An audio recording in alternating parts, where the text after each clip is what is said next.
Ngayon naman po, balikan natin ang mga deboto na nag-aabang sa andas sa rutang dadaanan ng imahen ng Poong Jesus Nazareno. Live po mula sa Kartilya ng Katipunan sa Maynila. Nasa frontline ng balitang yan, si mobile journalist Evan Tarinque. Evan, kamusta na ang sitwasyon dyan? Kung nasaan ka? Andre, sa mga oras na ito, makapal na ang hanay ng mga deboto ng Poong Jesus Nazareno na nag-aabang sa pagkakataong makalapit, mahaplos o makita man lang ang imahe ng Jesus Nazareno ngayong araw ng traslasyon.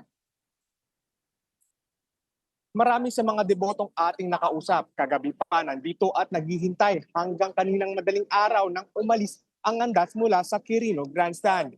Ayon sa kanila, kumpara noong nakaraang taon, mas mabilis daw ang agos ng prosesyon ngayon. Plano naman ng ilang nakasalang kaninang umaga na muling sumubok makalapit sa imahe ng Poong mamayang hapon. Magpapahinga muna sandali, magre-recharge at saka muling sasabak sa agos ng deboto. Ayon sa kanila, madali raw makapasok sa loob ng prosesyon pero mahirap na ang lumabas kapag naipit.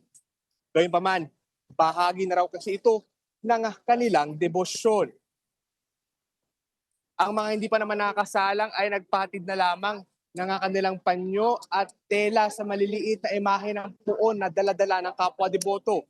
May ilan din tayong nakitang mga manggulang na isinama ang kanilang mga anak sa traslasyon. Samantala, batay sa ilang medical tents na ating nasilip ngayong umaga, karamihan sa mga dinala roon ay mga debotong may mga sugat sa paa dahil sa haba ng paglalakad at siksikan. Andre, sa ngayong oras, nakaraan na sa Padre Burgos at Maria Oroso Street ang andas ng Poong Jesus Nazareno. Susunod naman itong babagtasin yung Ayala Bridge at Palangka Street ngayong umaga. Andre?